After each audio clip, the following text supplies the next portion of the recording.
Assalamualaikum warahmatullahi wabarakatuh. Bismillahirrahmanirrahim. Nahmaduka ya ghafuru ya syakuru. Masalli wa sallim barik ala sayyidina maulana Muhammadin wa ala alihi wa sahbihi asma'in nama ba'du. Orang itu cara berpikir nuruti nafsu, itu yang bahaya. Makanya Quran kritik ara'aita man ittakhadha ilahahu hawa. Orang yang cara berpikir itu nuruti hawa nafsu. Kalau zaman Nabi, zaman sahabat, zaman ulama, itu enggak seperti itu. Sehingga cara berpikir itu mudah. Makanya kata Nabi, absyiru ya ma'syaral muslimin, kata. Kamu harus senang ya ma'syaral muslimin. Allah sekarang buka pintu langit yang sebelumnya enggak pernah dibuka. Dan Allah yubahi bikum malaikatah. Dan Allah membanggakan kamu kepada para malaikatnya. Kenapa? Umatnya Muhammad, umatnya Rasulullah Muhammad SAW, itu kalau sampean kepengen mati setiap saat itu baik, itu resepnya gampang kata Nabi. Addu faridotan wantadzoru ukhra. Jadi Allah memberitahu, ya Muhammad, umatmu ini luar biasa. Jadi misalnya tadi kita sholat subuh, ditanya, Bahak kamu sekarang ngapain? Nunggu sholat duhur ya. Setelah sholat duhur ditanya lagi nunggu apa asar. Sehingga faman kanat hijratuhu ila wa rasulih fa hijratuhu ila wahi. Jadi kalau ya sudah ini tak ijazahkan. Kalau setelah salat subuh nunggu apa? Duhur. Setelah duhur nunggu. Sehingga ketika kita mati itu statusnya penunggu sholat. Tapi kamu kan enggak miskin. Kenapa? Penunggu kaya. Ya itu enggak masuk surga itu. Penunggu kemapanan. Berarti kan menunggu sesuatu yang seleranya nafsu. Beda kalau penunggu sholat. Berarti kamu di dunia menunggu ritual ibadah. Maka di antara ijazahnya Nabi apa? Addu faridotan wantadzoru ukhra. Melakukan satu fardu. Kemudian kita menunggu tugas berikutnya. Jadi niati saja setelah subuh nunggu apa?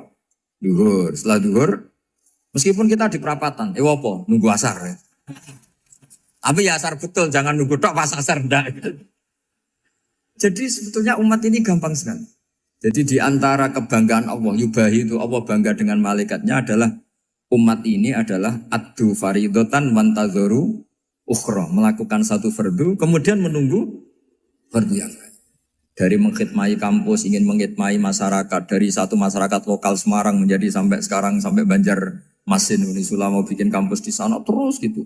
Dari satu tugas ke tugas yang lain. Makanya Islam diajarkan setelah satu tugas selesai, faida faruq tafan sok. Jadi sehingga hidup kita itu dinamis. Dari satu kebaikan menunggu kebaikan lain, dari satu kebaikan menunggu. Sehingga hidup kita ngapain? Nunggu satu kebaikan. Ini sudah masuk faman kanat hijratuhu ila wa rasulih, fa hijratuhu ila wahi wa rasulih. Sehingga bayangkan kalau kita direkam Allah. Gusti kula ampun mati nak dereng sugih. Wis melarat puluhan tahun. Sakit, nunggu sesuatu sing sifatnya nafsu, kok pengen sugih. Sugih tok aja cukup. Tahu buruh wong sing tahu ngenyek ndekne lho, itu kan urung-urung wis dendam. Saya belum mau mati sebelum kaya dan buruhkan orang yang pernah melecehkan saya. Wis ngono akhirnya mati urung sugih. Berarti wis fakir matine hasud. Mau itu ngenes dunia akhirat kan kira-kira seperti itu. Kamu santai aja kalau fakir berarti meringankan hisab karena ada banyak harta. Yang mau dihisab papanya, enggak punya apa-apa. Jadi saya mohon sekali ya, Islam itu mengawal kebahagiaan. Sebab itu sampai bahagia itu menjadi perintah Islam, qul bi fadlillah wa bi rahmati fa bidzalika falyafrahu. Karena dengan bahagia bi taat diharapkan orang Islam itu tidak bahagia atau cari kesenangan lewat jalur maksiat. Sehingga ciri utama wali apa? Ala inna awliya Allahi la khaufun alaihim walahum yahzan. Sehingga ulama dulu itu rileks-rileksnya. Termasuk yang saya ceritakan tadi, Imam Ahmad, Imam Syafi'i. Itu melihat apa saja rileks. Ya tadi kalau disenangi orang ya barokah, punya kawan kebaikan. Nak dineng ya barokah dineng di gedingi tonggo rada utang, ngeranjuk tulung gitu. Jadi rileks saja. Masyhur itu Imam Syafi'i ngendikan waman asaa ilaika faqat atlakoka. Orang yang berbuat buruk sama kamu, hakikatnya adalah membebaskan kamu. Atlako itu apa? Membebaskan. Enak gak jadi hidup itu? Kalau kamu kan enggak, Kok gede ngaku salahku opo? Malah kamu ujub tuh, orang kok gak tahu salahnya. Kamu jadi suami, istrinya ngomel, kurang apa saya sebagai suami? Ya kurang banyak, ndak ganteng, ndak kaya, ndak ini. Malah kalau diterangkan malah parah toh. Ya sudah rileks saja, kalau dia ngomel ya tadi, alhamdulillah dapat pahala tanpa apa? Biaya. Terus ngomel kan butuh energi, paling yang ndak kuat 3 jam. Nanti juga berhenti apa? Terus ambil nilai positifnya, misalnya ngomel sama suaminya, bagus lah. Kalau ngomel sama tetangga malah kayak apa gitu aja udah. Jadi ulama dulu itu gampang sekali melihat melihat hidup. Rasulullah ya gitu, melihat hidup tuh gampang saja. Ketika tanya, ya Aisyah apa ada sarapan? Tidak ada ya Rasulullah, ya sudah saya tak puasa. Jadi enteng saja. Kadang-kadang beliau ingin puasa ya puasa sunat, ada sarapan nggak jadi puasa. Rileks. Nabi itu rileks. Kalau ngajari kebaikan juga rileks. Nah sekarang itu banyak orang yang karena mungkin kurang baca. Islam itu kayak menjadi aturan yang bengis, yang repot, yang mengekang. Itu tidak seperti itu. Yuridu wa bikumul yusra wala yuridu bikumul usra. Allah menghendaki agama ini mudah. Sehingga ada sahabat di Imami Mu'ad itu baca Baqarah. Sahabat ini pekerja petani. Mufarokoh ditinggal. Ketika Mu'ad lapor, ya Rasulullah ini ada orang munafik. Tengah-tengah sholat mufarokoh saya ditinggal. Yang disalahin itu tidak yang ninggal tapi Mu'ad. Afattanun anta ya Mu'ad. Kamu itu tukang fitnah. Masa ngimami petani pakai surat Baqarah? Jadi yang disalahkan ini imamnya. Kalau kamu jadi imam, sholatnya ya yang cepat. Makanya terus banyak orang kecepatan karena tadi. Jadi Nabi itu enteng sekali. Jadi apa ya, Nabi itu beda dengan yang kita bayangkan beda. Nabi pernah ngaji di masjid, kemudian ada tetangga lewat pakai cangkul ke kebun. Semua sahabat gerutu. Ini orang tidak benar, ada Nabi ngaji ditinggal saja ke kebun, tidak ikut ngaji. Jawabannya Nabi tidak, itu bagus itu ikut sunnah saya. Kenapa ya Rasulullah? Dia kerjanya nyari halal. Dan untuk menghidupi keluarganya itu juga ajaran saya. Sehingga yang ngaji ya ajarannya Nabi, yang enggak ngaji karena kerja mencukupi keluarga juga ajarannya Nabi. Segampang itu. Oh, kalau kayaknya kamu kan, wes gak roh akhlak kan gitu. Nabi rileks saja Nabi. Sampai bisa lihat itu di bab Fadhailul Kasbi. Makanya ini penting sekali supaya orang itu berpikir Islam atau mendakwahkan Islam itu berdasar sanad. Ya, yang mutasil yang pernah dilakukan Rasulullah SAW. Sesuatu yang dilarang Allah itu pasti mador. Maka untuk melarang seseorang bergantung sama narkoba misalnya atau hal-hal yang bahaya pada fisik, itu satu tentu bagi ahlullah, tentu karena takut Allah. Tapi banyak masyarakat yang memang benar-benar bisa meninggalkan narkoba karena efek buruknya ganja. Bahwa itu mengakibatkan sakau, mengakibatkan tidak sadarkan diri, mengakibatkan kebangkrutan ekonomi macam-macam. Sehingga mereka benar-benar benci sama yang namanya narkoba. Jadi di antara manhajul Quran itu kalau mentakbih, memburuk-burukkan maksiat itu mesti dikritik innahu kana fahisyah. Innahu kana fahisyata wa maqta wa sa'a sabila. Innahu kana fahisyata wa sa'a sabila. Diulang beberapa kali. Sehingga dibutuhkan kecakapan untuk menganggap satu hal yang buruk itu fahsyah, sesuatu yang enggak rasional, sesuatu yang tidak positif, sesuatu yang pasti berdampak negatif. Sehingga kalau misalnya tadi dibacakan oleh Qori, kuntum khaira ummatin ukhrijat linnasi ta'muruna bil ma'ruf wa tanhauna 'anil munkar. Untuk berhenti dari kemungkaran itu satu takbihun litil kal mungkar atau litil kal mungkarat, bahwa mungkarat itu kita cap, kita stigmasi bahwa itu buruk sekali. Seperti Nabi mengajarkan pemuda tadi, masa kamu suka ibu kamu digitukin lelaki lain, putri kamu, bule kamu, bude kamu, sehingga orang ini pikirannya termindset betapa buruknya zina. Sama seperti kita sukses memindset betapa buruknya narkoba, betapa buruknya bahan-bahan terlarang. Begitu juga seterusnya terus pengkhianat dan sebagainya. Tapi problem manusia adalah Dia itu akan mencari kebahagiaan atau kesenangan sesaat. Maka caranya gimana? Keinginan senang lewat maksiat ini dilawan dengan nyaman dengan taat.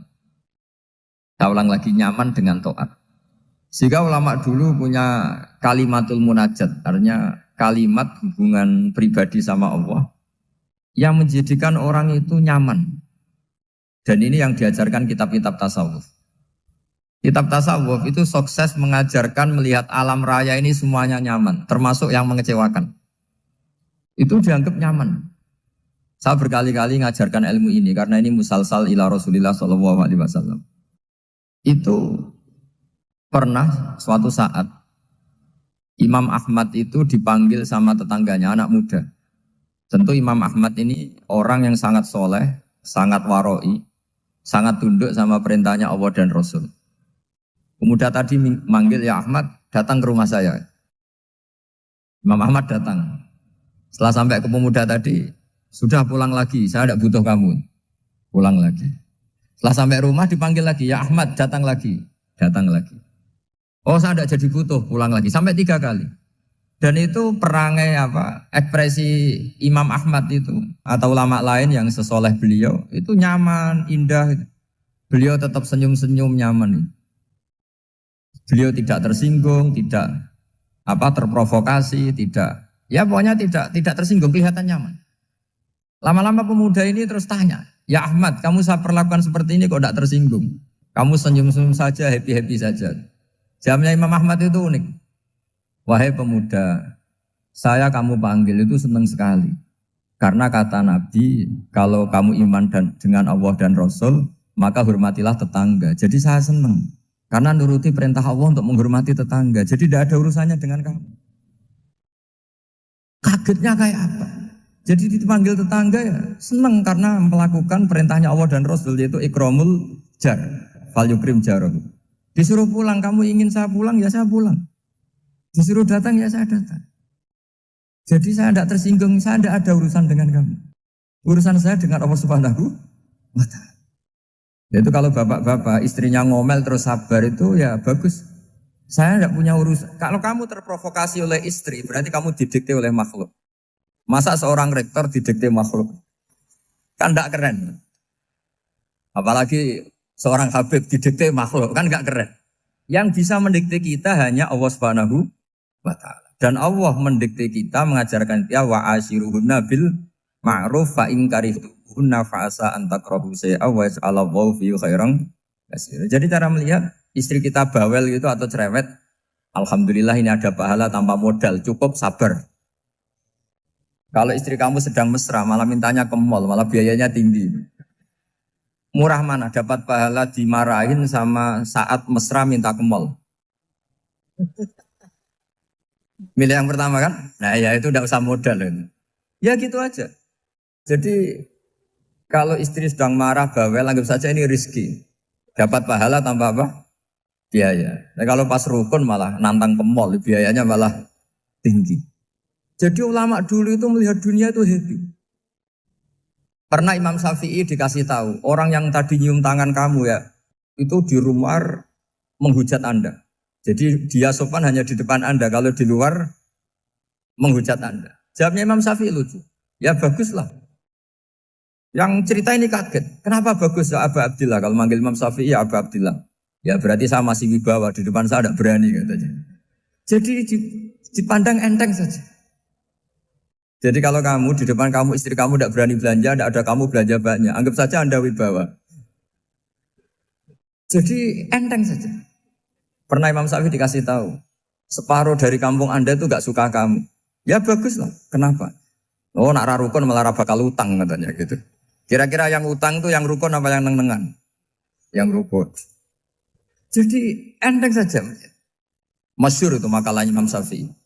Waman asa'a ilaika faqad atlaqaka. Orang yang berbuat buruk sama kamu berarti membebaskan kamu. Kalau saya sedang nenengan sama Habib Hasan Toha Putra, beliau naik Alphard gak nawarin saya sah karena baru nenengan. Tapi kalau sedang rukun malah harus repot mana? Rukun sama ndak rukun?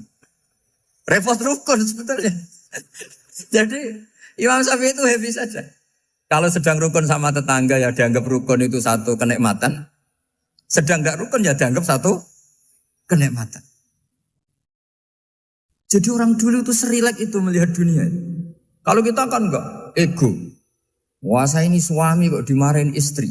Wah ini egonya bangkit. Padahal egonya bangkit itu ada kebodohan di situ. Yaitu seorang rektor didikte seorang istri, seorang makhluk. Apalagi kalau Anda daftar wali itu tidak akan jadi wali.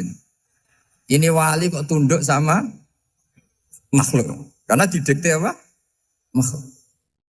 Maka Imam Ahmad ketika tetangganya bully gitu ya santai saja, beliau happy. Ketika pemuda tadi iskal janggal, kenapa kamu gak tersinggung ya Ahmad? Memangnya saya harus tersinggung gimana? Kan tak panggil tidak jadi, tak panggil tidak jadi. Hei pemuda, saya ini tidak punya urusan dengan kamu. Saya nuruti kamu karena perintahnya. Saya senang melakukan perintah Allah, harus berbaik sama kamu. Sampai 3 kali. Ajarkan Muhammad atau katakan Muhammad pada umatmu. Sebaiknya atau seharusnya mereka hanya gembira dengan melihat fadlnya Allah dan rahmatnya Allah. Ini harus kita pahami mulai dari konstruksi yang paling pokok, yaitu akidah. 2 ahwal. Ahwal itu 1 perilaku sosial. 3 mutamimat, sesuatu yang tidak pokok, tapi kita butuhkan dalam mengawal hidup ini. Saya beri contoh, itu sampai maksiat, itu karena cari kesenangan.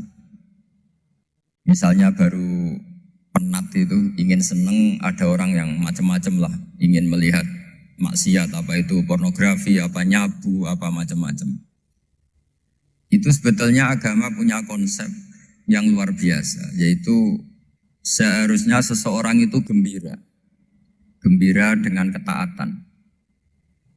Lalu pertanyaannya caranya gembira gimana? Gembira itu mudah. Jadi misalnya kamu sujud sama Allah Subhanahu wa taala. Terus cara berpikir begini. Ini sekaligus ijazah.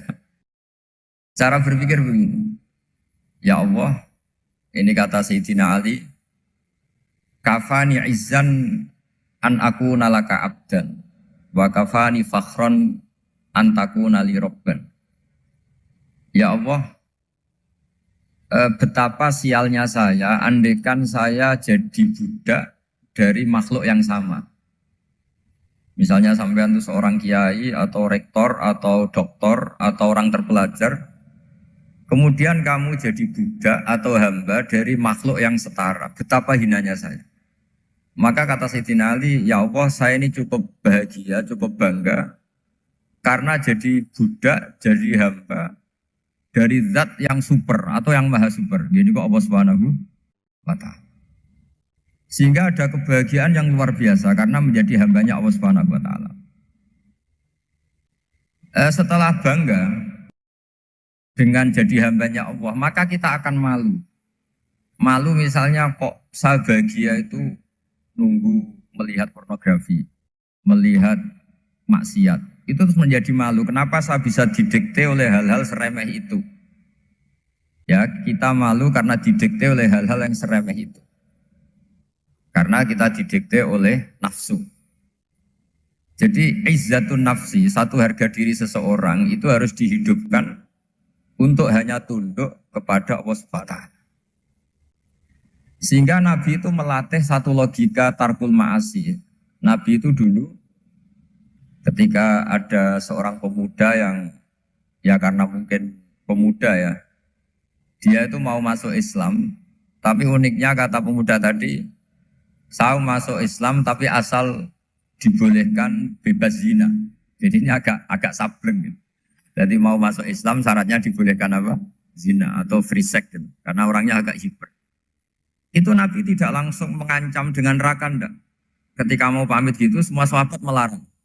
Mah itu jangan, kamu jangan sowan Nabi, itu permintaan yang nggak masuk akal. Setelah lama ditahan, terjadi kegaduhan di masjid, Nabi dengar, itu ada apa itu? Itu ada pemuda yang mau masuk Islam tapi yasta'dzinuhu fi zina. Tapi mereka minta izin Nabi untuk tetap boleh zina. Kata Nabi, pemuda itu suruh masuk, suruh menghadap saya. Ketika menghadap Nabi, saya ulang lagi ketika menghadap Nabi, Nabi mengajarinya itu luar biasa. Nabi tidak langsung mengancam dengan neraka atau dengan azab itu enggak. Tapi kata Nabi, atuhibbuhu li ummik. Kamu suka kalau ibu kamu itu jadi demenannya orang banyak. Oh enggak ya Nabi, yang demen ibu saya tak bacok kan. Karena ini ya agak preman, di mana-mana orang nakal agak preman. Terus atuhibbuhu li bintik. Kamu suka kalau putri kamu ya digitukan orang-orang. Oh ya enggak Nabi, yang gitukan putri saya tak bacok. Atuhibbuhu li kholatik. Kamu suka kalau bule kamu digitukan. Atuhibbuhu li ammatik. Kamu suka kalau saudara bapak kamu digitukan. Nabi itu mengeset ya. Cara sekarang itu cuci otak mungkin. Nabi itu meluruskan otaknya anak muda itu. Betapa buruknya zina. Cara bahasa Arab ditakbih. Betapa buruknya zina. Kamu suka kalau korbannya ibu kamu, putri kamu, bude kamu, bule kamu. Sehingga orang itu matur ya hasbuka ya Rasulullah, ini sudah cukup. Saya tidak pernah melihat sesuatu seburuk zina. Jadi fa'al qawwa fi qalbihi bughdha zina. Kemudian Allah meletakkan di hatinya, menanamkan benci zina. Sehingga akhirnya pemuda tadi menjadi iffah, menjadi menghindari zina. Artinya begini ya, ini mungkin yang lolos dari para kita sebagai dai, kita tidak belajar banyak tarbiyahnya Rasulullah Shallallahu Alaihi Wasallam. Jadi kalau kita benci maksiat, itu jangan hanya ditakhzir, ditakutkan neraka itu enggak. Jangan hanya itu. Tapi di logika. Jadi kalau kita menghindari maksiat, itu selain karena takut azab, itu ada logika. Ada rangkaian pikiran yang menjadikan kita anti satu perbuatan apa maksiat. Jadi misalnya gini ya, kira-kira ginilah kalau contoh gampang itu.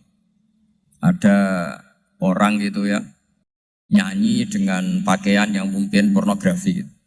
Mungkin pemuda-pemuda ingin melihat itu, tapi bisa diobati gini. Kok enak dekne mergawe kok tak bayar ya, aku kehilangan duit. Meskipun dengan logika yang agak serampangan, yang penting menjadi kita ini punya harga diri untuk tidak tergantung hal-hal seperti itu. Sehingga Nabi itu cara menggambarkan tadi mulai atuhibbuhu li ummik, kalau ibu kamu jadi demenannya orang lain. Pemuda tadi bilang yang demen ibu saya mau saya bunuh. Ditambah lagi atuhibbuhu li bintik. Bagaimana kalau korbannya putri kamu, bule kamu, bude kamu. Sehingga terus si pemuda tadi betapa buruknya zina. Betapa murahnya zina.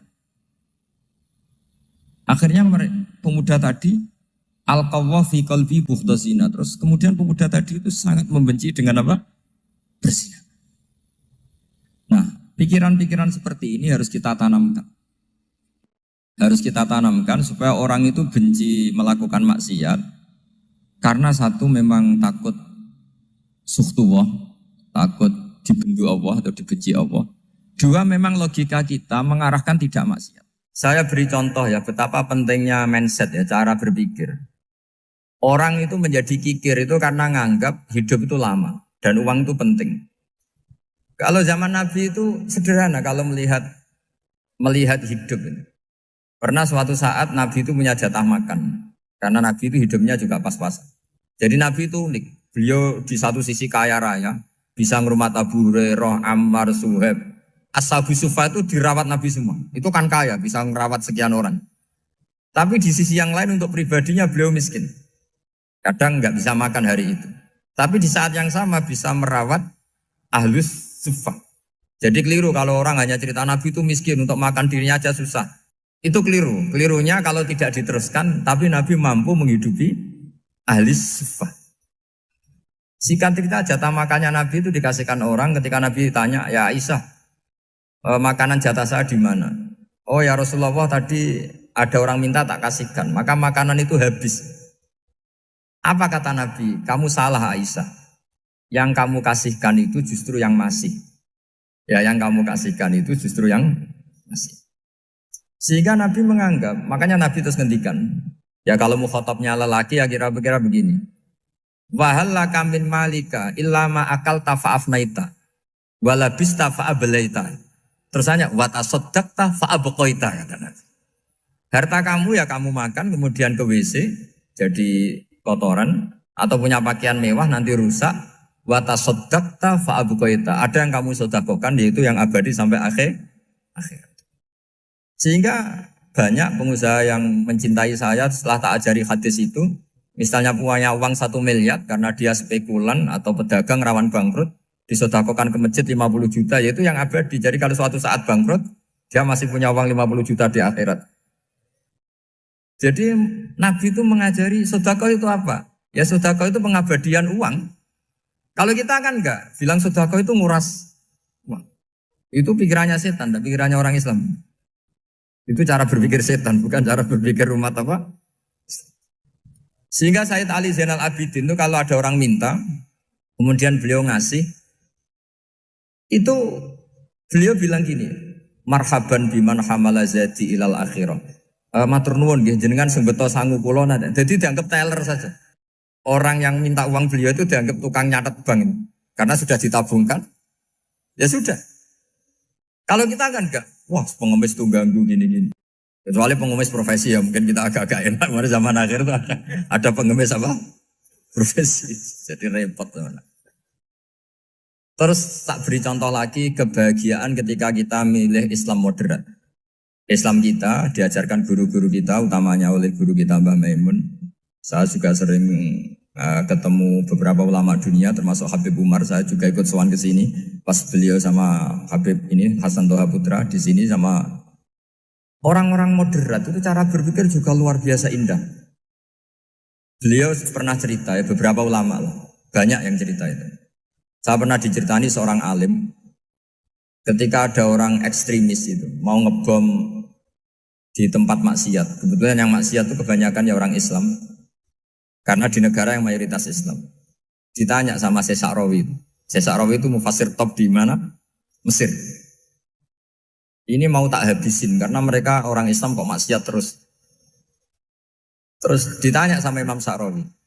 Laumatu ala khini ma'asihim aina masiruhum. Kalau mereka mati dalam keadaan maksiat, mereka kemana? Ya ilan nar, mereka pasti masuk neraka. Terus ditanya sama Imam Sa'rawi, wahal masiruhum ilan nar muradun nabi amla. Punya umat maksiat kemudian mati masuk neraka, itu yang diinginkan Nabi apa enggak? Ya tidak aja. Ya sudah, enggak usah dibom, ditunggu tobatnya kata. Karena kalau mati dalam keadaan itu ke neraka dan itu tidak yang diinginkan Rasulullah Sallallahu Alaihi Wasallam. Terus ekstremis ini menjadi tobat, tidak berpikir ekstremis Mas. Jadi orang itu harus berpikir mindset yang baik. Meskipun kadang berpikir baik itu ya agak-agak kacau. Ada seorang wali Majdzub, itu kalau berdoa agak kacau, tapi gak bisa dibantah. Masyhur itu doa itu. Ini sekaligus ijazah, tapi kalau sebelum wali gak boleh. Itu datang ke makamnya Rasulullah SAW. Terus doanya itu begini. Ya Allah, sekarang terserah engkau. Ya Allah, sekarang terserah engkau. Jika saya kamu jadikan orang soleh, jika saya engkau jadikan orang soleh, maka surra habibuk, maka kekasihmu ini senang. Yang susah musuhmu yaitu setan.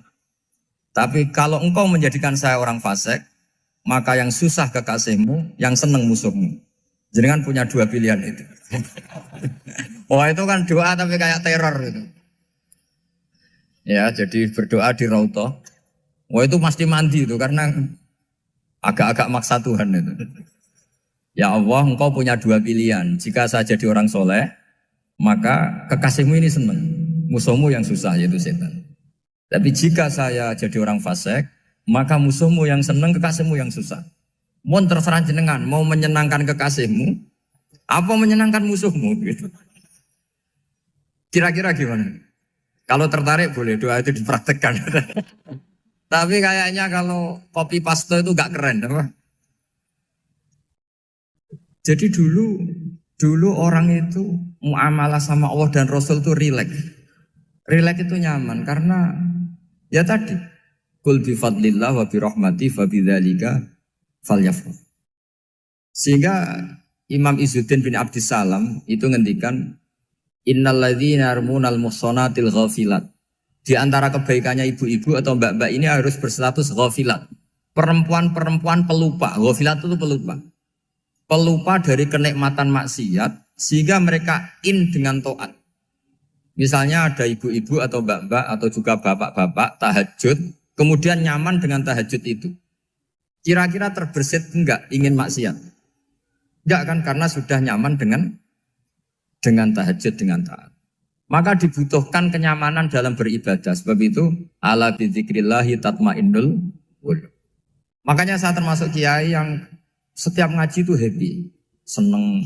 Karena ini untuk kampanye, seneng dengan ngaji, dengan taat itu sudah luar biasa. Kayak apa kalau mereka senengnya kalau nunggu melakukan maksiat. Jadi termasuk bentuk perlawanan kita terhadap maksiat adalah usahakan kamu tuh bahagia, senang dengan taat. Istiqnas billah, mu'anasah billah, farah billah, itmi'nan tumaknina billah. Sehingga ini mencukupkan kita tidak berkebutuhan maksiat. Meskipun kita ya manusia, pasti suatu saat atau sudah pernah maksiat. Serasa diceritakan lah, itu mesti gitu.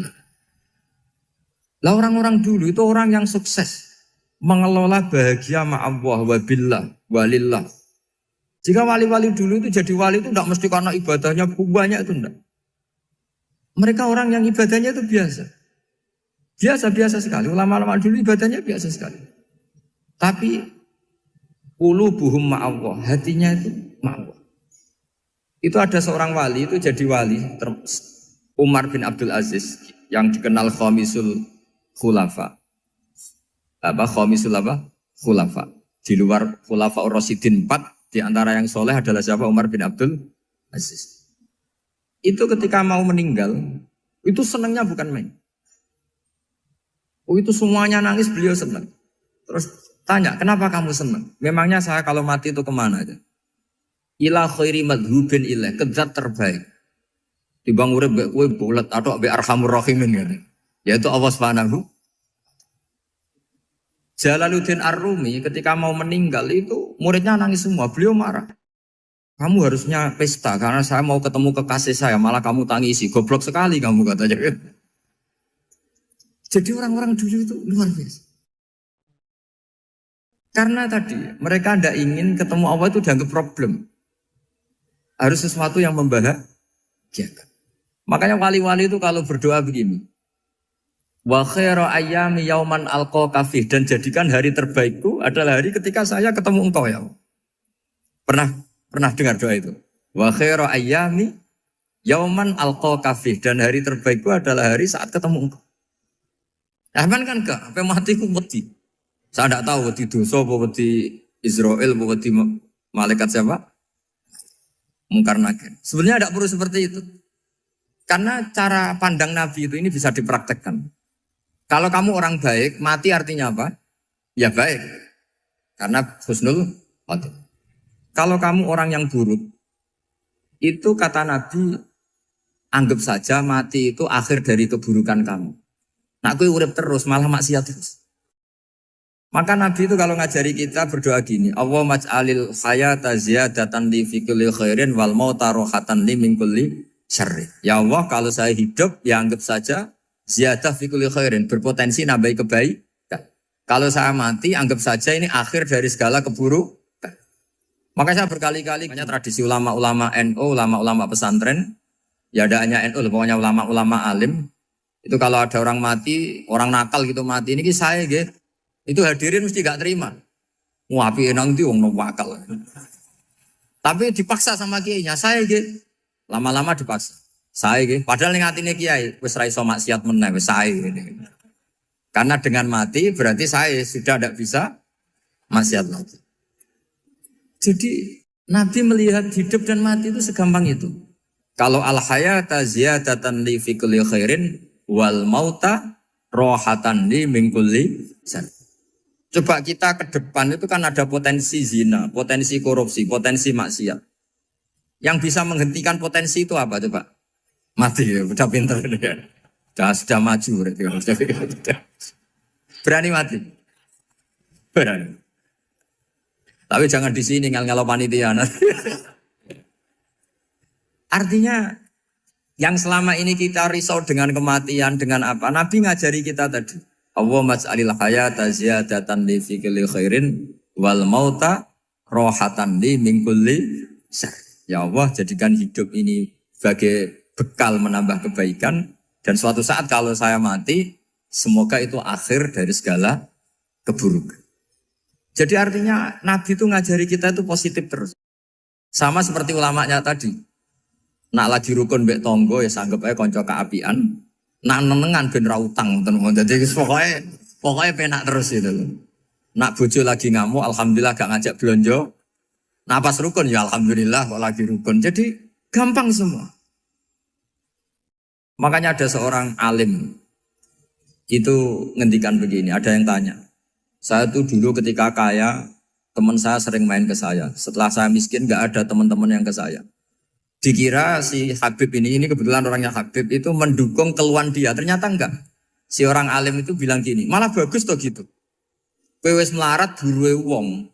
Ya sudah kamu miskin buruhnya orang lain.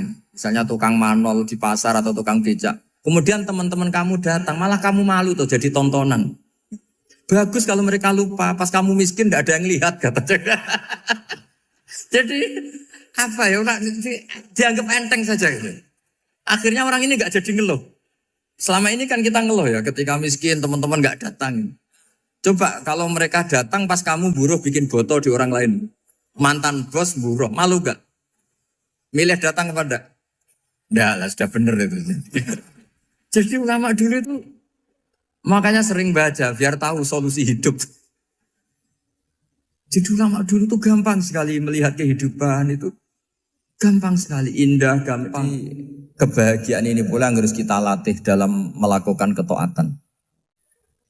Tapi memang obsesi saya terbesar atau cita-cita saya terbesar memang setiap ngaji saya ingin orang mukmin semuanya itu bahagia. Dengan bahagia itu mereka tidak neko-neko ingin mencari kebahagiaan lewat jalur apa maksiat. Sehingga dalam konstitusi ulama yang ditulis di kitab-kitab usul fikih, dan itu kitab yang saya kaji, selalu saya kaji, itu membela-bela sesuatu yang mubah itu sampai luar biasa. Karena melihat mubah itu, misalnya Anda tidur itu berstatus mubah. Anda bermain catur berstatus mubah. Anda rileks sama teman jagongan semalam dengan teman rektor atau dosen atau yayasan itu, melihatnya bukan mubah tapi tarkul maksiyah. Misalnya saya semalaman asik Musamaroh itu jagungan malam sama Habib Toha Al-Munawwar. Itu awang hitungnya bukan, wah ini jagungan ngalor ngidul tidak penting tuh enggak. Malam itu bahak tidak ke dugem, tidak ke tempat maksiat. Sehingga ada ulama yang mengatakan mubah itu enggak ada. Saya ulang lagi, mubah itu enggak ada. Kan umumnya ulama bagikan wajib, ya kan, haram gitu. Terus diantaranya mubah, sunat, makruh. Ada ulama yang mengatakan mubah itu tidak ada. Kenapa? Logikanya begini. Itsma min mubahin illa wa yatahaqqaqu bihi tarku haramimma. Karena tidak ada mubah yang Anda lakukan kecuali saat itu pasti ditinggalkannya sebuah keharaman.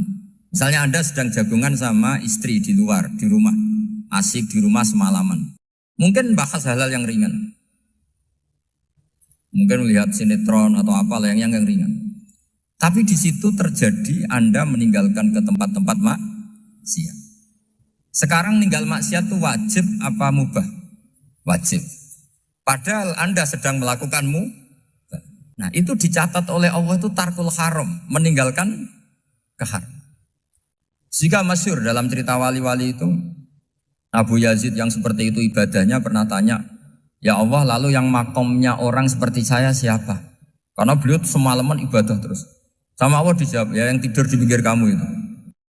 Abu Yazid, lu kok bisa ya Allah? Dia kan tidur terus. Ya kan dia tidur berarti meninggalkan keharaman. Ngomong sing potongan tukang maksiat itu apik turu apik melek kira-kira. Apik turu. Timbang sama nak melek pola wis turu ae kira-kira gitu. Jadi gak usah dipaksa tahajud, dipaksa qiyamul lail itu. Iya kalau qiyamul lail. Kalau dapat informasi, kesini ikut saya, terus katut kan repot. Jadi perlawanan terhadap maksiat itu sebetulnya gampang dalam Islam. Karena tadi, nggak ada sesuatu yang mubah kecuali saat dilakukan berakibat meninggalkan keharaman. Mudah sekali. Jika banyak orang jadi wali itu karena melakukan mubah.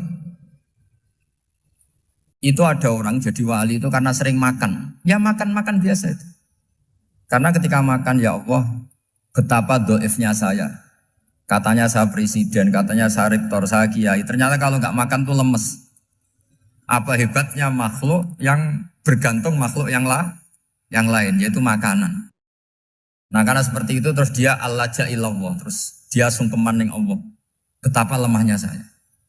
Sebab itu ketika Quran mengkritik dan dengan tanda kutip kemungkinan Tuhannya Isa bin Maryam, itu ngeritiknya sederhana Quran itu. Mal masih ibnu Maryam illa rasul qad khalas min qablihir rusul wa ummuhu siddiqah kana yaqulanit to'am. Isa itu tidak Tuhan, wong dia makan. Kamu kebayang nggak misalnya punya Tuhan, wah tadi Tuhan mampir ke rumah saya, dia lemes. Setelah tak kasih makan sehat lagi gitu. Itu kan nggak kebayang gitu. Tapi Tuhan marung di rumah saya, lemes tak gratisin, kayaknya tidak punya uang gitu. Setelah makan, wah gairah lagi. Kebayang nggak punya Tuhan seperti itu. Sehingga Quran kalau gojlok sederhana, karena yakulanit to'am. Sehingga wali-wali itu kalau makan itu sadar lemahnya dirinya, betapa dirinya tergantung makanan. Sesuatu yang tergantung itu artinya tidak hebat, tidak Tuhan. Jadi untuk menjadi wali, untuk menjadi dapat ridhonya Allah itu sebenarnya sederhana.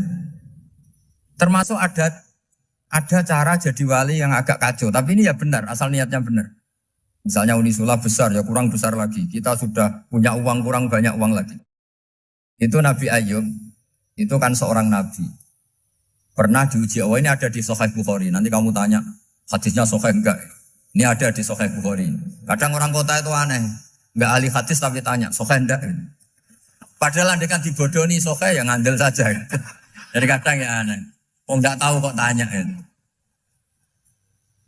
Itu Nabi Ayub itu sudah kaya, pas itu sudah kaya. Bukan cerita yang masih miskin, memang sudah kaya.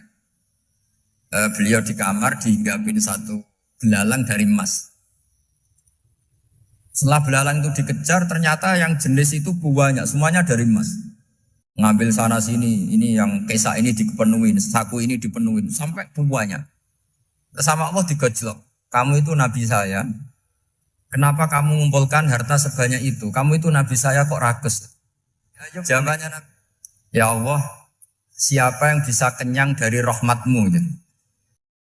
Ya, jadi kalau kamu punya uang 1 miliar, kok ingin 1 miliar 100, ingin 1 miliar 200, itu cara ngitung bukan uang. Ya Allah, siapa yang bisa kenyang dari rahmatmu? Karena rahmat Allah tidak terbatas, sudah Gusti tenang saja. Meskipun saya gini, rahmat Anda tidak akan habis. Sehingga waroi ada ilmunya, tomak juga ada ilmunya.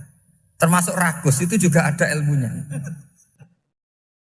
Misalnya begini, ini contoh ragus yang ada ilmunya begini. Ini saya beri contoh. Mungkin yang boleh niru orang-orang soleh, kalau nggak soleh jangan.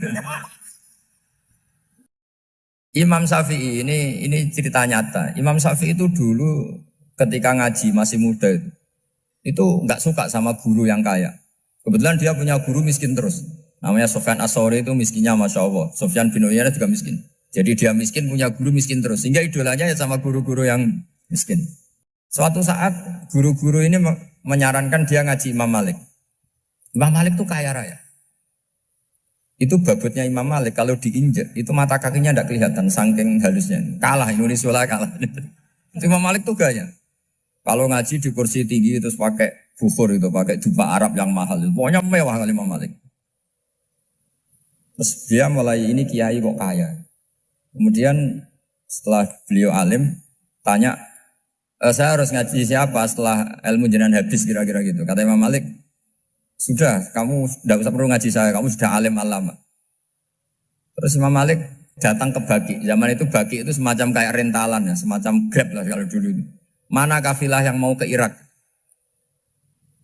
Ya sudah terus. Oh kita mau ke Irak. Ini antar ke Muhammad bin Hasan As-Syaibani. Itu dibiayai sama Imam Malik. Grabnya ya dibayarin, itu kafilahnya itu ya dibayarin. Imam Syafi'i disangoni surrotan min dhahabin. Jadi satu kepes uang dikasihkan. Itu pernah tak hitung semurah-murahnya itu sekitar 60 juta. Imam Syafi'i mulai mikir, Kiai yang saya kritik lomo, sing kiai miskin tak puji, gak pernah ngamal kan, tentu orang miskin.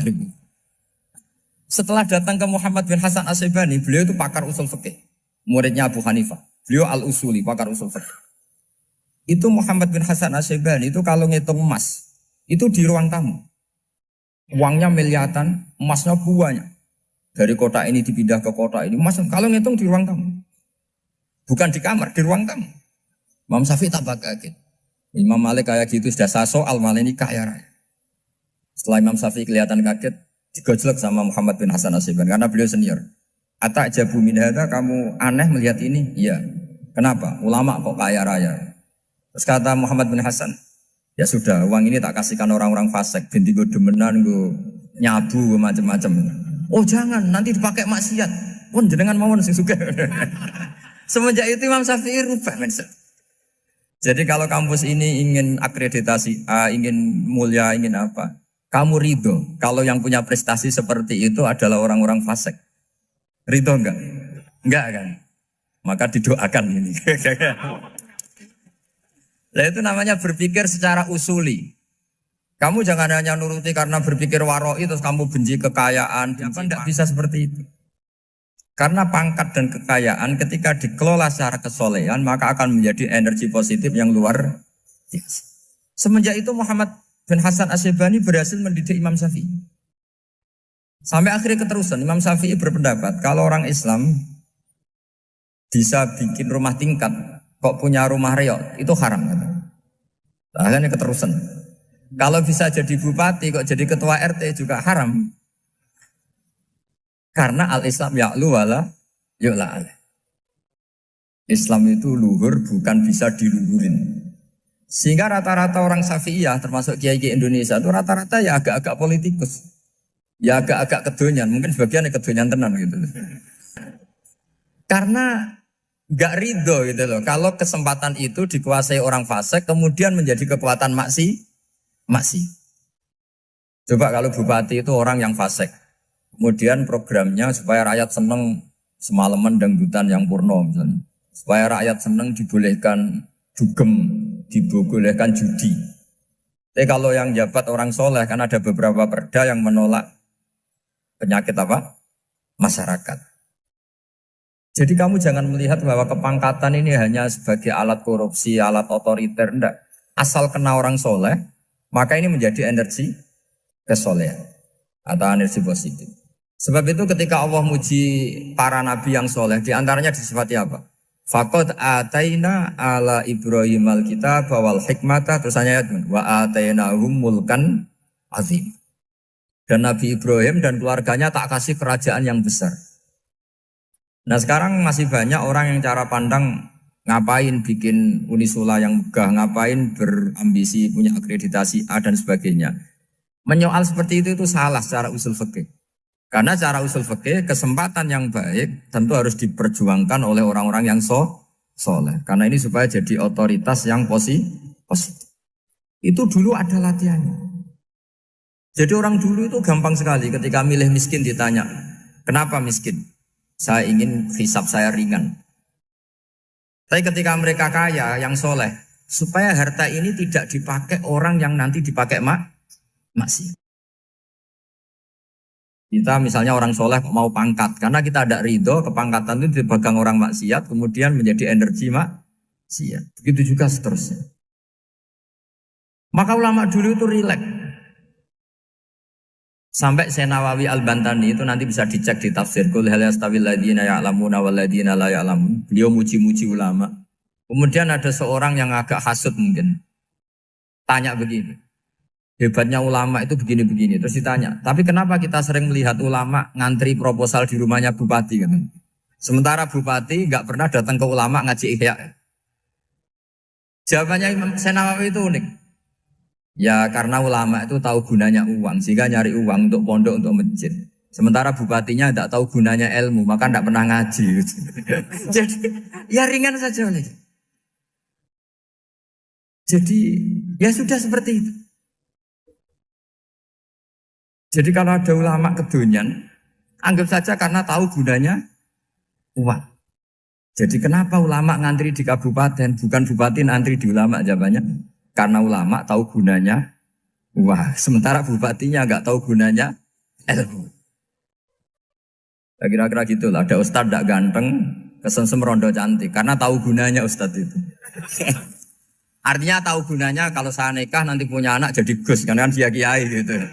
Tapi rondone raro gunanya dia karena miskin gitu. Jadi ulama dulu itu rileks, menafsirkan apa saja itu rileks, termasuk saat terpojok itu rileks. Karena semuanya dianalisis pakai ilmu. Sehingga ciri utama wali itu apa? Ala inna awliya Allahi la khaufun alaihim walahum yahzanun. Enggak ada rasa takut, enggak ada rasa gampang. Karena melihat sesuatu itu gampang saja. Saya ulang lagi, melihat sesuatu itu gampang saja, ringan. Oke, semoga barokah. Assalamualaikum warahmatullahi wabarakatuh. Makanya Allah sering memberi nasihat, fala taghurrannakumul hayatud. Kamu jangan tertipu oleh kehidupan dunia. Ibaratnya Allah ning pinggirem, dat paling penting, paling pokok. Tapi kamu abaikan. Kamu bilang jabatan penting, teman penting, mitra pejabat penting, komunitas penting. Kamu sampai lupa bilang nah Allah itu lebih penting. Nah, ini sudah mulai kena hijab. Nah, orang yang kena hijab ini nanti tidak bisa masuk surga karena Allah dengan duka marah besar. Allah ngendikan kalla innahum ar-rabbihim yauma idzil lamahjubun. Orang-orang ini nanti ketika di akhirat terhijab dari saya. Karena zaman yang dunia ya tau roh aku. Kenapa kok terhijab? Justru karena ada yang diketahui. Justru ada yang diketahui. Contoh paling mudah itu copet atau lonte atau koruptor atau apa saja. Misalnya nyuwun sewu orang jadi copet itu kan nomor 17 atau misalnya jadi pekerja seks nakal itu kan nomor 17 atau 18. Hanya karena pernah mendapat rezeki dari judi misalnya atau dari transaksi yang haram. Terus dia bilang gini, aku nak jadi copet mangan kopo. Aku nak judi mangan kopo. Aku nak gak jadi wong nakal mangan kopo. Padahal dia 17 tahun nyatanya bisa makan, birizkillah apa? Tapi pernah merasakan 1-2 bulan dari rezeki haram, dia menvonis seakan-akan tidak bisa makan kecuali dari rezeki haram. Ya itu tadi gara-gara tahu nikmatnya uang yang sepintas lewat haram, nyopet atau korupsi, terus menafikan nikmat-nikmatnya. Jadi dari tahu nikmatnya nyolong atau korupsi menjadi tidak. Makanya kalau dalam ilmu tasawuf itu gini Gifat Walian, manusia sekarang itu tidur, kalau mati baru bangun. Jadi cara ilmu tasawuf itu anna sunyamun wa idza matu intahu. Mungkin ada yang hafal tapi ra paham. Jadi rata terang. Annasu niyamun wa idza matu intahu. Manusa kabeh sak donya iku turu. Nek wis mati lagi tan. Mergo kena wis mati iku lagi roh. Jebule sing hak tenan iku sujud ning pangeran. Sing hak tenan iku subhanallah walhamdulillah. Sing hak tenan iku muni Allahu akbar. Kae zaman ning donya dintekno kowe ngomong Amerika super power. Kenal presiden penting, kenal menteri penting, kenal kiai gede penting. Iku mbok entekno. Barang-barang sing cara akhirat gak mendesak mbok entek. Wong nak ramangan mati, nak ra duwe gaji sumpek, nak pensiun sumpek. Hal-hal nanti setelah di akhirat kamu hanya tahu satu kalimatul haq, yaitu kenangan terbaik kamu di dunia itu sujud. Jika kamu getun ketika hidup tidak pernah sujud. Makanya kata Rasulullah nanti kamu tahu ketika di akhirat hatta takuna sajdatul wahidatu khairan minad dunya wa ma fiha. Sehingga kamu nanti tahu bahwa sujud satu kali itu lebih baik ketimbang dunia dan sisinya. Karena ternyata setelah kamu di akhirat yang layak jadi poin kamu hidup di dunia itu hanya apa? Sujud. Nah, kan yang dunia kan WA penting, HP terbaru penting, babonan penting, mitra penting, ngomong terus berjuta-juta kalimat. Hanya karena kamu hidup. Tahu saya mati, kowe ngerti ku kabeh dak? Maka ilmu kamu itu setelah mati, lagi ilmu terlambat. Nah, pas ilmu mau terlambat itu Allah duka, kalla apa alhaqumut takahtur hatta zurtumul qabir kalla saufa ta'lamun summa kalla. Terus kalla law ta'lamuna ilmal yakin la tarawunnal jahim. Pas kowe ilmumu wis bener, Gusti ternyata penting sujud teng jenengan, ternyata penting jenengan Allah. Pas roh, pas wayang mlebu neraka, kok wis kecewa. Ya saiki tapi wayang mlebu neraka, roh wis terlambat. Mane tak warai saiki ben ora roh pas wayang mlebu neraka. Kok nak roh terlambat, pas roh wayang mlebu. Sehingga ketika Allah melehno wong kafir, melehno itu mencibir orang kafir. Kata Allah begini. Ini mungkin yang hafal Quran bisa dicek lagi. Fakashafna angka fito akafa basarukal yauma hadid. Jadi kata Allah ngomentari orang kafir ketika di akhirat, laqad kunta fi ghaflatin min hadza. Kamu lupa kan kalau ada akhirat seperti ini kata Allah. Fakashafna angka fito aka. Sekarang kamu saya kasaf, saya buka semua fakta. Fabasarukal yauma hadid. Sekarang pandangan kamu tajam. Dulu di dunia bilang misalnya seks penting, dugem penting, narkoba penting, maksiat penting. Kalau enggak gitu saya pusing. Nanti di akhirat semua ini jadi problem. Artinya apa? Gara-gara di dunia melihat gemerlapnya dunia, dia menjadi tidak tahu pentingnya Allah, tidak tahu pentingnya akhirat. Maka dengan hidup malah menjadi tidak tahu. Maka untuk menjadi tidak tahu itu sebabnya dua. Makanya polling 01 dan 02 sama benarnya tadi. Gara-gara tahu yang menjadi tidak tahu, gara-gara tidak tahu yang menjadi tidak tahu. Tadi misalnya kamu fokus ya, misalnya Rukin jelalatan buat cawe itu, fokus buat cawe itu, gak Allah waktu ngarepe kejengkang, kesandung. Berarti gara-gara melihat menjadi tidak tahu. Ya kira-kira seperti itu. Gara-gara fokus delok dunya nganti raroh hahae Allah Subhanahu wa taala. Di sini Allah sering pesan fala taghurrannakumul hayatud dunya wala yaghurrannakum billahil ghurur. Kamu jangan tertipu dengan kehidupan dunia. Makanya saya itu orang yang paling fanatik sujud. Soalnya kalau suwun jenengan sing sujud. Wes sujud salat lima waktu lah nikmati. Karena sekali kamu terbiasa mensifati dunia ini penting, nanti kamu akan lupa mensifati akhirat itu penting. Dan itu awal kamu tergelincir dari ansawa isabil, dari jalan yang benar.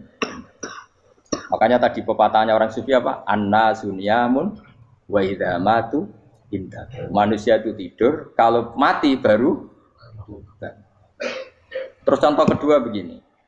Kenapa Allah begitu murka ketika orang tidak mengerti hak-haknya Allah?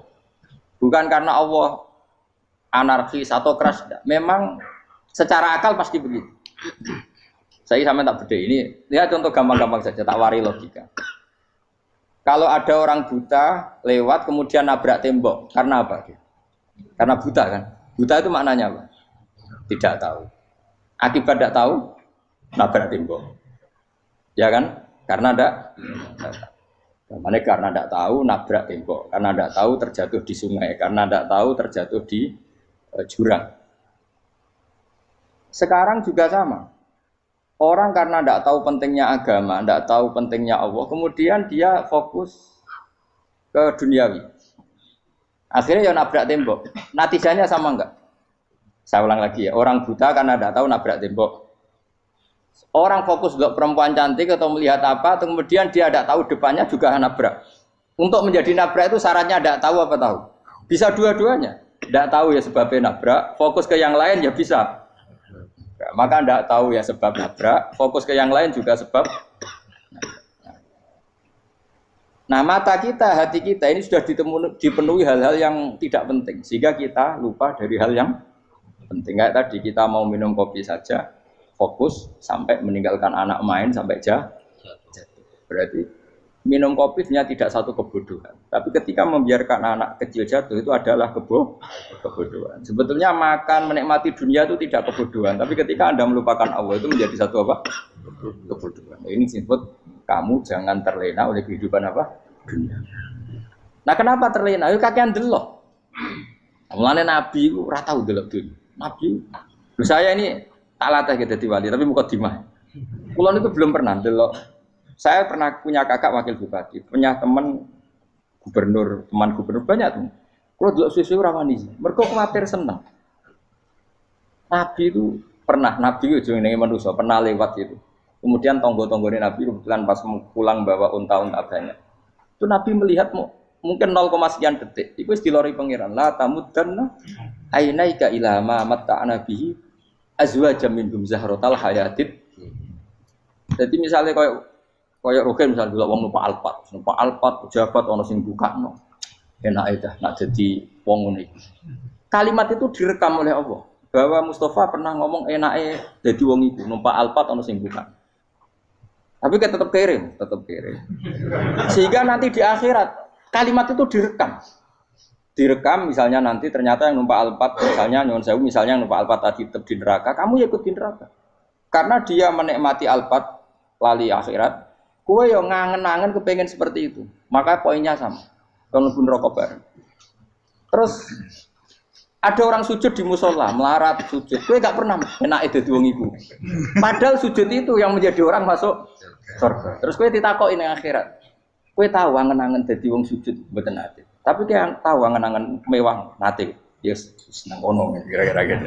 Lha iku latara undal pas kowe roh ilmu yakin pas wae mlebu neraka. Iki mulane tak ajari dini kiat-kiat supaya kira mlebu. Makanya latih melihat dunia kok juga kesuwen. Misalnya di konco jadi pejabat. Kalau nanti di keluarga pejabat sampai sekarang pun saya sering punya teman. Buat nanti kalau melihat bahwa dia pejabat. Karena saya takut dosa. Saya melihat dia seorang mukmin yang sujud, yang sholat. Saya bodoh sekali kalau melihat dia pejabat. Karena itu tidak ada artinya di akhirat. Saya sampai sekarang yang saya melihat presiden orang yang mukmin, sehingga saya harus hormat. Saya melihat bupati orang yang mukmin, sehingga saya harus hormat. Melihat sampean ini wong sing mukmin, malah gue jalalan barang ini sudah mukmin plus.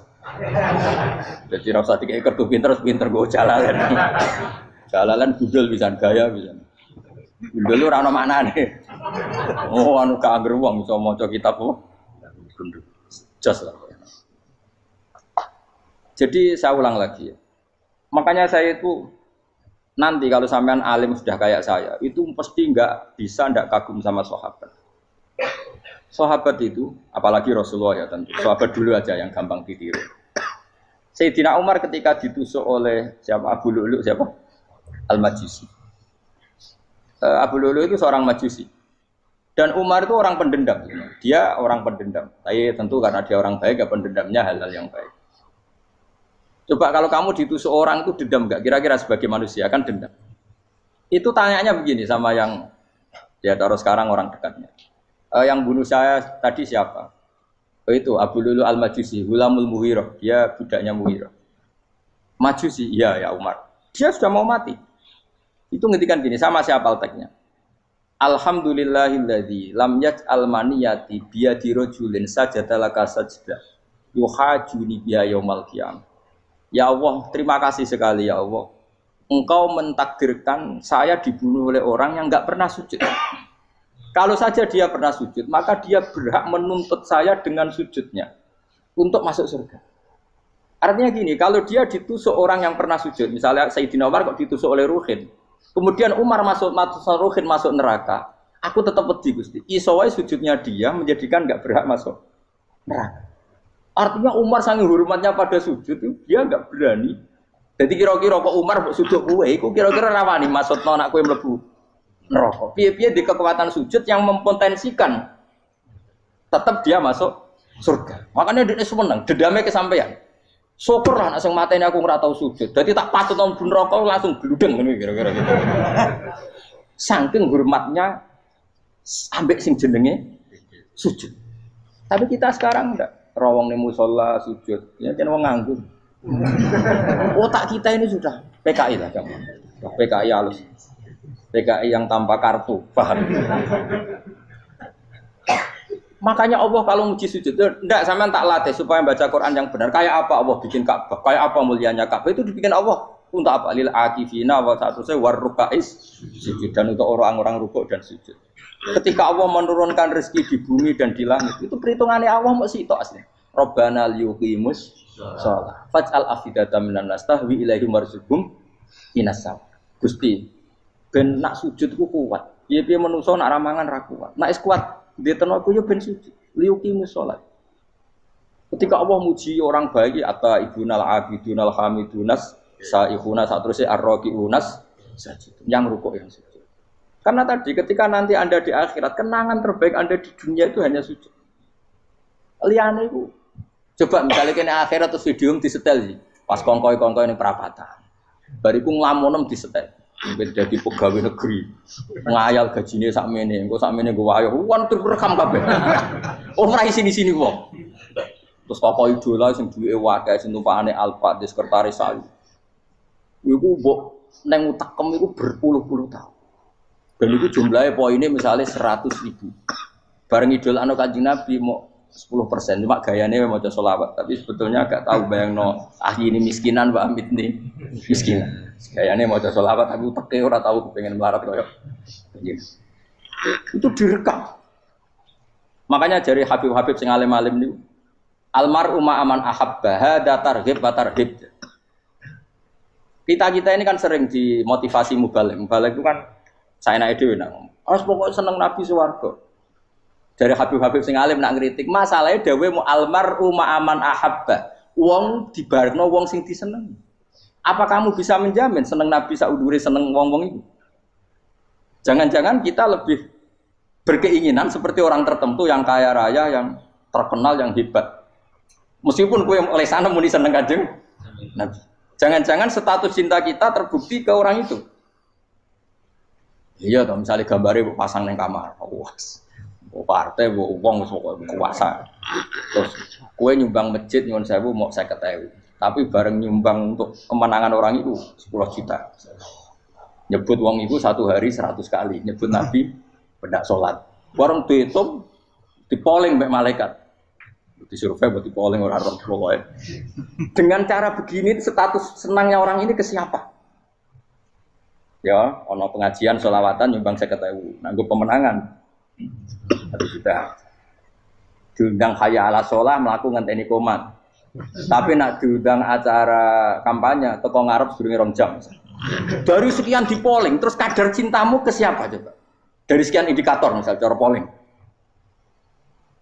Jangan-jangan diputuskan lebih seneng ke itu. Ya sudah almarhum aman. Apa? Makanya kata orang-orang alim almarhum apa? Orang itu terserah disenangi. Masalahnya kita ini tidak ada jaminan lebih seneng Nabi. Ya orang jaminan ya saya aman misalnya. Hitung dewi-dewi, ra usah menang terus kok wedi dosa wis kadung dosa iku wis kadung.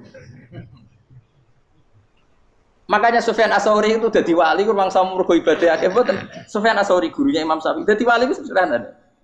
Sama tak ceritane orang-orang jadi wali dengan cara yang sederhana. Tapi kan niru copy paste ya, artinya ora apa ya KW lah. Kalau niru gak apa-apa tapi KW kebaikan. Sufyan Ats-Tsauri itu ditanya, kenapa kamu sedekat itu sama Allah dan Anda keramat? Jadi resepnya begini dok. Saya itu belum pernah ke masjid nunggu adzan. Paling gak setengah jam, 1 jam sebelum adzan itu saya sudah ada ke masjid.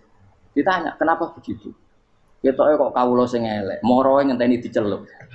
Terus ngerti nak wayahe yak ngono kok Allah nyeluk. Misalnya saya punya cah dalem atau saya punya karyawan, tiap jam 8 itu buka toko. Nah, gayangno itu juga. Saya punya karyawan tiap jam 8 tugasnya buka. Selalu buka tokonya ngenteni tak panggil. Rohen, toko buka, siap. Tapi besok yang ngono lagi, wis jam 8 buka, siap. Tiap hari gitu. Kira-kira ngendarani karwane ku goblok apa sopan. Kira-kira. Enggak jawab ya.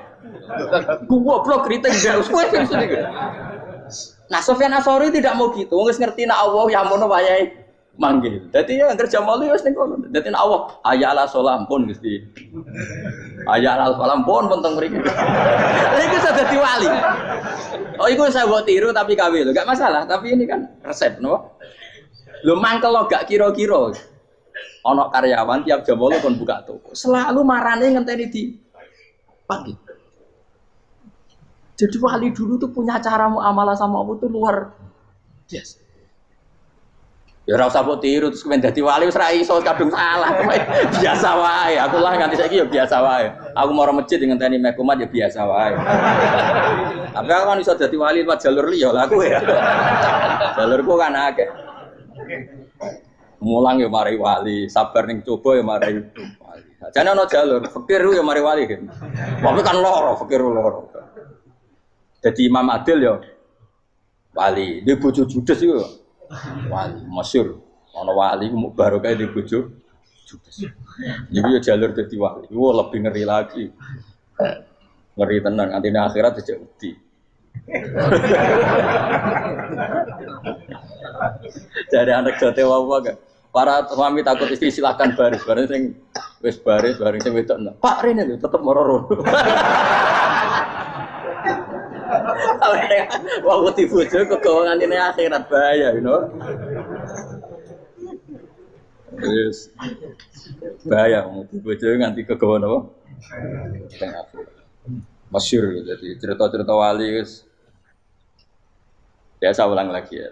Latih, meskipun dari kecil latih. Makanya kamu tahu kenapa Quran itu kalau ngendikan sujud kayak gitu spesial. Balillah fa'bud wa kum minas syakirin. Jadi meskipun kita di dunia umumnya orang saya makan, saya minum. Saya juga punya istri, punya keluarga. Tapi saya belum pernah melihat anak saya itu sebagai anak saya. Saya kalau melihat anak saya ini teman sujud saya, nanti yang meneruskan sujud saya. Saya tenan kulon bolak-balik ditanya istri saya dan agak-agak marah.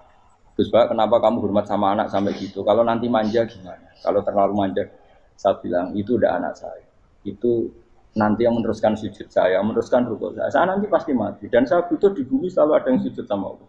Dan itu yang paling dalam otoritas saya itu anak saya. Orang lain itu enggak dalam otoritas saya. Jika kita melihat anak itu ini penerus sujud saya, penerus rukuk saya. Kita enggak sudah duniawi sekali. Rumah tanah, anak tua ben di rumah. Kapitalistik. PKI lah pikiran yang ngono, Cina yang ngono. Wong fasek-fasek ning dalan ngono kowe nggawa jalalan ngalor itu percaya ngono. Jadi dulu itu kalau para nabi donga fahab li milladunka waliya yarisuni wa yarithu min ahli Yakub, seorang turunan yang meneruskan tradisi sujud, tradisi.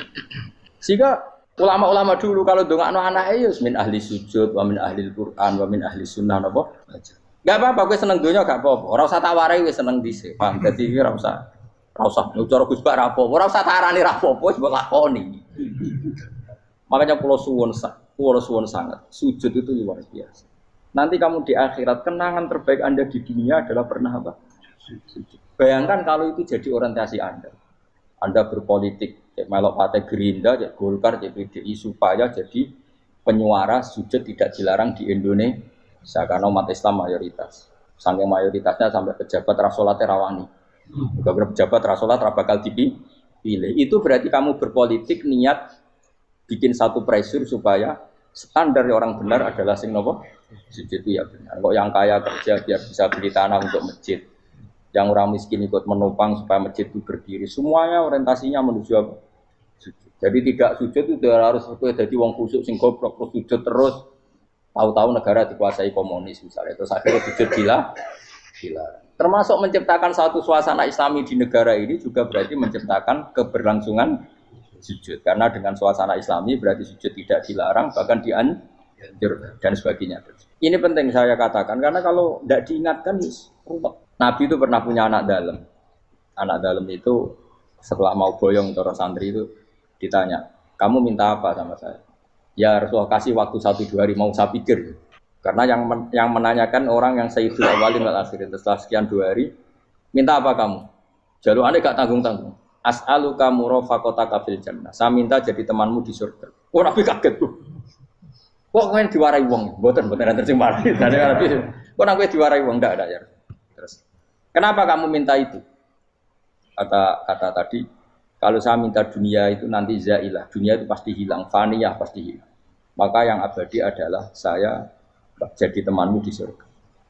Tapi apa kata Rasulullah Jabe? Fa'inni ala nafsika bikasrotis sujud. Ya sudah kamu bantu saya, kamu memperbanyak sujud. Kayak apa?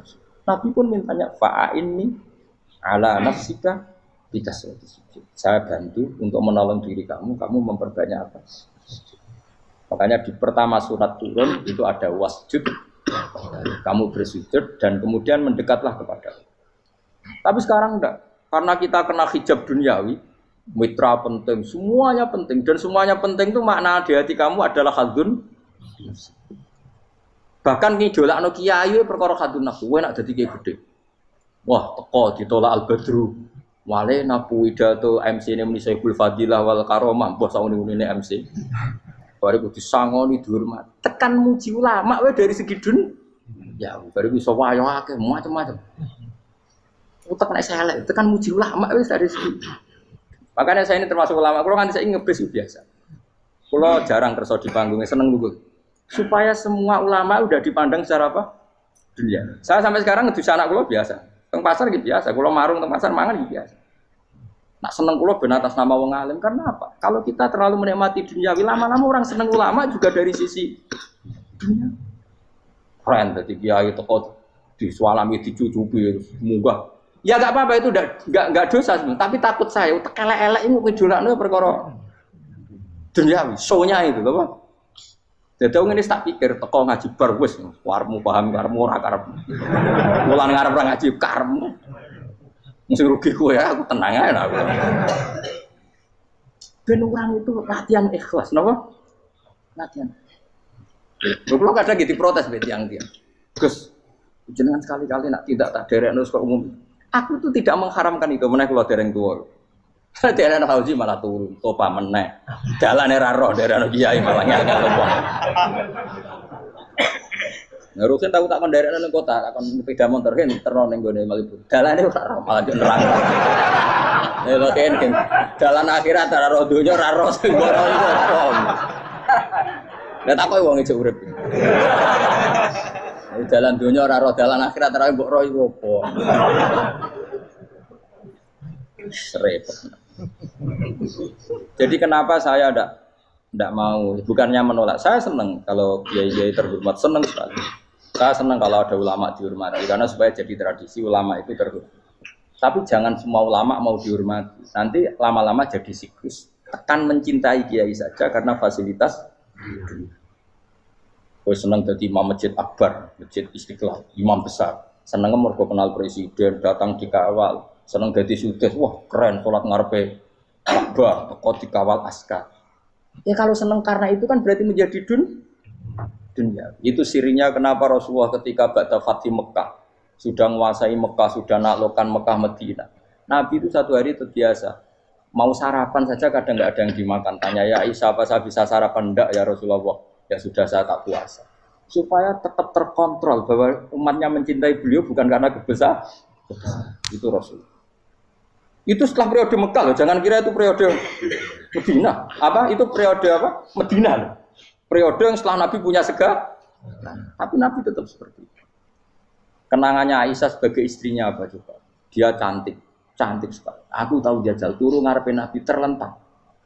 Ya Nabi tetap sholat. Nah beliau sujud sikilku tak ingkretno. Nah beliau ngadeg tak lonjoro meneh. Jadi Aisyah itu wa ana muqtaridotun bene adi turu terlentang. Jadi cara ya sudah terlentang. Nabi nak sholat suwingat, dia tetap sholat.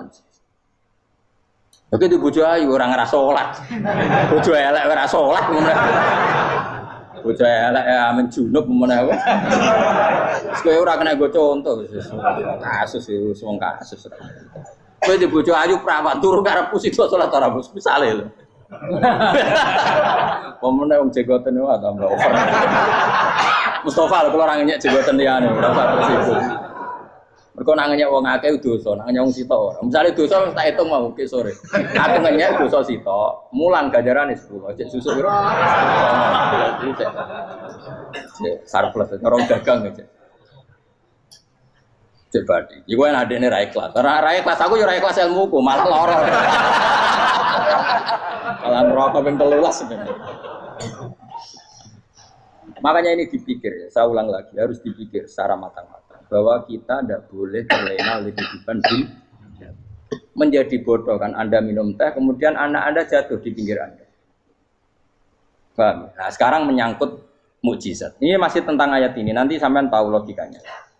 Tak bedain, tidak jawab satu-satu aja. Karena iman sarannya harus tahu. Fa'lam itu tak tahu. Fa'lam annahu la ilaha. Ketika sekarang telur, saya memberitahu misalnya, Gen, telur ini udah dipitik, cara kowe mungkin tor. Ayo jawab satu-satu. Mungkin kan? Tapi pertanyaannya, saat telur menjadi pitik kemudian mungkin, dan ayam ini bisa terbang, bisa selingkuh, bisa punya anak turun, itu menjadi mungkin itu kan kamu pun tidak ikut menciptakan. Ikut nggak kamu menciptakan telur menjadi ayam? Tidak kan? Kan di luar kudroh kamu, di luar kemampuan kamu. Tapi kamu bilang itu mungkin. Ada onta yang buting, yang sudah hamil sudah. Kamu bilang nanti onta ini mau punya anak dan anaknya nanti bisa jalan seperti induknya. Kamu katakan apa? Mungkin. Tapi saat Anda katakan mungkin, Anda ikut menciptakan enggak? Enggak kan? Tetap itu kudrohnya Allah. Tetap itu. Maka para nabi itu tidak tahu bedanya antara onta yang keluar dari indukannya dan keluar dari batu. Itu syaratnya jadi nabi, syaratnya jadi wali. Nah, saya kira ono nabi. Makanya Nabi Soleh ditakoki, bukti nak kudrohe pangeran ubi. Lah kamu minta apa kata Nabi Soleh? Silahkan ada unta keluar dari batu itu. Nabi Soleh bisa. Ya tenan terus unta keluar dari batu. Terus kaumnya gawok. Wah, kok hebat tenan unta metu kok watu. Jare Nabi Saleh, ya padha karo unta lahir kok indukane. Bedane apa? Yo beda. Lah bedane apa? Metu kok watu kok ora melok gawe. Metu kok indukane ya kowe ora melok gawe. Bedane apa? Tapi utekmu kena hijab. Ngono niku ana bedane. Cara nabi-nabi ora roh bedane. Lah kula termasuk warasatul anbiya ya ora roh bedane cara. Waras utek kula niku waras. Lho lha yo misale kowe cara iman seperti itu yakin dadi wali. Wes sama amatir-amatir lah wali swasta lah. Pokoknya sudah dadi wali. Jadi manusia itu lucu, sesuatu yang dia pun tidak bisa. Iku sok bedakno. Kalau telur menjadi ayam mungkin. Sapi keluar dari indukan mungkin. Biji padi menjadi padi besar mungkin. Tapi nak watu kok jadi biji padi mukhal. Lo saat yang dikatakan mungkin-mungkin itu apakah manusia ikut memberi? Tidak kan? Ikut menciptakan? Harusnya kan tetap bilang, yo aku menyaksikan itu karena ada kekuatan X yang menciptakan itu. Harusnya dia kalau mau konsisten kan, saya tidak bisa menciptakan telur jadi ayam, tapi ada kekuatan lain yang menciptakan dan saya tidak bisa. Jadi telur keluar dari ayam ya kita tidak bisa menciptakan. Sapi keluar dari indukan ya kita tidak bisa menciptakan, termasuk untanya Nabi Soleh yang keluar dari batu besar kita. Makanya semua Nabi itu tidak tahu bedanya, itu bedanya Nabi sama enggak Nabi. Makanya Nabi itu tenang ya, masyhur. Ketika perang Khandaq, Nabi itu kelaparan. Kemudian Jabir datang, ya Rasulullah, istri saya menyiapkan makanan untuk orang 6, karena kambingnya hanya kecil. Maka hanya orang 6 saja yang kau boleh datang ke situ. Tapi Rasulullah dengan santainya, ya ahla Khandaq. Padahal yang ngeduk Khandaq itu sekitar 3.000 ya ahlal Khandaq. Halumu ilayya yuk ke Jabir karena Jabir sona atau aman bikin makanan untuk kalian. Itu 3.000 orang. Wah, Jabir dimaki-maki sama sudah bilang untuk orang 6 nabi ya apa-apaan orang banyak itu mesti tidak cukup. Kita mana? Nabi santai. Bilang ke istri kamu Jabir jangan buka makanan itu kecuali ya pakai Nabi matur teng pengiran. Gusti ini cukupkan untuk orang banyak. Sama Allah di ACC ya terus cukup. Karena bagi Nabi tahu betul. Sekarang ketika beras menjadi beras, apa dalam kudrah kamu, dalam kemampuan kamu? Enggak kan? Ketika sistem tubuh kita makan kemudian jadi kenyang, apa dalam kemampuan kamu? Kue muni mangan maknane sego bolebokno mulut, terus kue darani punya kemampuan makan. Apa setelah itu kamu mengendalikan sistem saraf kita, sistem urat kita? Enggak kan? Jadi Nabi ora roh bedane, justru itu jadi Nabi. Karena dia enggak pernah terjebak, Nabi enggak pernah terjebak oleh yang dili. Makanya cara pangeran wa ma min dabatin fil ardi wala ta'iri yatiru bi janahihi illa umamun amsalukum. Ketika orang kafir minta bukti kudrohe Allah iku apa? Kanjeng Nabi didono manuk. Lah manuk terbang bukti kudrohe Allah. Ya biasa mat manuk terbang, wis suwe nak manuk terbang. Bukti kudrohe ning ndi? Iku teke wis sampe. Lha bukti kudrohe ya kowe ora iso gawe kan? Tapi maksudnya wong kafir bukti kudrohe pangeran ku gawe unta kok watu. Lah bedane apa? Mau khale unta kok watu ambek kok indukane. Bedane apa jajan? Wong ibuke unta ya ngrasa gawe. Apa ibuke unta bisa menciptakan anak-anak unta? Kan enggak bisa juga. Manusia juga ada. Jadi itu wis cukup dadi kudrohe. Tapi manusia angger barang sering terjadi darani mungkin. Maknane mungkin dekne sing nentukan mungkin atau tidak. Padahal zaman mungkin pun dia ada ikut menciptakan ini lagi. Makanya itu kenapa Allah akhirnya bikin mukjizat supaya orang itu ingat kedahsyatan kudrohe Allah. Sebetulnya mukjizat itu tidak penting. Maksudnya tidak penting tadi untuk iman sebetulnya tidak perlu mukjizat. Makanya ketika Rasulullah SAW ingin nuruti mukjizat yang diminta orang kafir, Allah malah ngelingno inna fi khalqis samawati wal ardi wa ikhtilafil laili wan nar. Sajane ana langit, bumi, ada lautan, ada apa sudah bukti kudrohe. Nah sekarang mukjizat kok ngenteni unta keluar dari apa tadi? Batu, ngenteni Nabi Soleh. Lautan merah di sebelah tongkatnya Nabi Musa terus terbelah. Itu dari mukjizat. Kalau itu maknanya mukjizat karena manusia tidak mampu, apa manusia mampu bikin lautan? Kan tidak mampu juga. Kenapa itu tidak dikatakan mukjizat? Lagi-lagi karena wis kena mataul burung. Paham jelas ya? Makanya kata Allah, saiki wong ora percaya hari kebangkitan. Alasannya masa manusia jadi tanah menjadi manusia? Memangnya manusia yang sekarang hidup itu dari apa coba? Sehingga ada melok pilek, pilpres, melok dukung mendukung itu memangnya dari apa coba? Dari tanah kan? Mestinya hari kebangkitan sejati ya sekarang ini orang-orang dari tanah sekarang berkeliaran ini harus go jalalan ngalor ngidul maknani. Iku yo kok lemah. Kemudian setelah jadi tanah mati, orang ingkar. Wah ini nggak mungkin jadi manusia lagi. Padahal zaman sekarang jadi manusia itu karena kudrohnya manusia apa karena Allah? Karena Allah. Dan manusia sekarang dari tanah apa enggak? Dari tanah. Harusnya ya berpikir seperti itu. Kalau kudrohnya Allah bisa menjadikan manusia sebanyak ini dari tanah, tentu Allah tetap mampu nanti setelah jadi tanah menjadi manusia. Itu malah kula nu wedi urip ya wedi tenan. Karena tadi dari hidup menjadi tidak tahu. Annasamun wa idza matu kita semua hanya tidur, setelah mati baru karena baru tersadar. Makanya analogi itu penting, kias itu penting. Ya saya beri contoh berkali-kali, saya menyontohkan. Sampean tak warai hujah ulama. Nanti pasti sampean taslim itu pasti nyerah. Kalau kamu disebut jeleknya oleh orang lain, kamu mangkel enggak?